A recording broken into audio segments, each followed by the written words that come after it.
И не залежить от того, у якому ми стані, у якому достатку живемо в этом свете. Это не Бог для тебя на первом месте, завжди состоянешься человеком.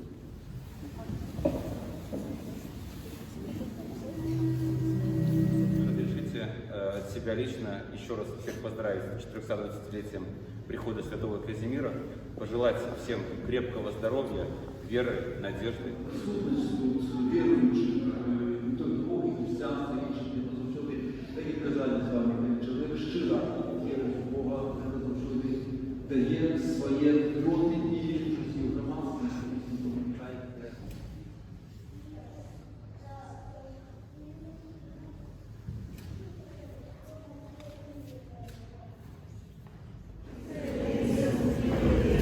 Христе, почуй нас. Ойче з неба Божа,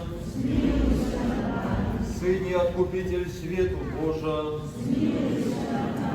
Духу Святый Божа,